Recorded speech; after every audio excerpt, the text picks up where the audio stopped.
Let's bring in Fox News senior strategic analyst, former vice chief of staff of the Army, chairman of the Institute for the Study of War, General Jack Keane joins us now. Always a pleasure. Good to have you today, sir. Thank you. I want to play out some of President Biden's remarks from earlier today at the UN and get your reaction, General. Listen.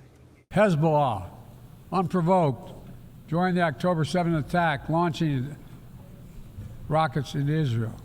Almost a year later, too many on each side of the Israeli-Lebanon border remain displaced.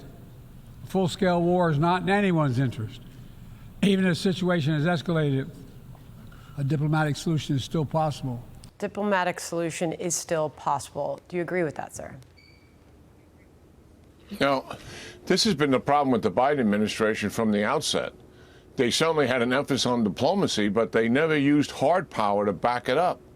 So we have been unable to deter Russia. Diplomacy failed there significantly. Iran has exploded in the Middle East, largely because of our diplomatic initiative, Sandra, to reach out to the Iranians in the first month they were in office and told them confidentially they're going to ease up on the Trump sanctions to convince the Iranians that they are serious about entering into diplomatic negotiations over the nuclear deal. They stiffed the Arabs at the same time.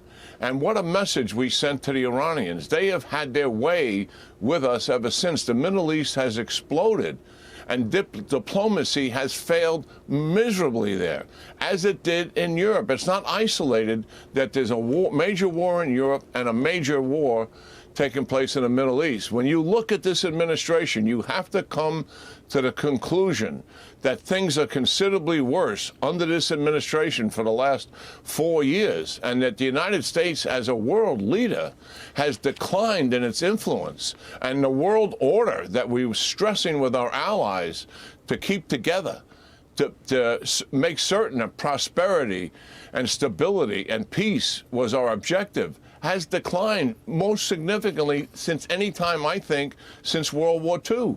That is where we are at. The failure here is overwhelmingly significant. That's a big statement, General. As we put this up on the screen, keeping track of the military chain of command of the Hezbollah terrorist organization and those that have been eliminated, what can you tell us about where this goes next?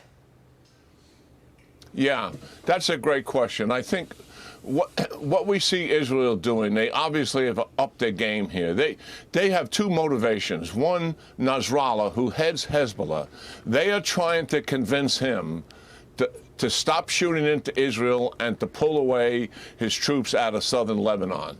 In other words, no war. And that is why they have piled on here.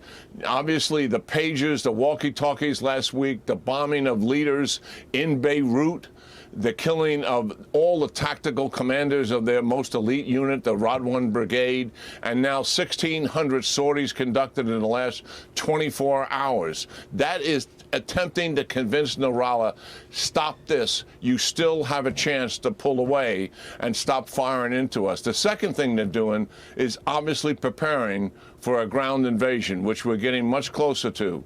They've committed a division of ground troops to the northern Israel. They've mobilized some brigades in support of that. Israel is getting closer to a ground invasion, but they still want Nasrallah to step down, and the aggression that they are producing is to convince him that this is not 2006, where Israel was not able to accomplish objectives. This is 18 years later, and their intelligence on Hezbollah is exquisite, as we have seen. General Keane, always good to have you, sir. Thank you very much for joining us on all of that.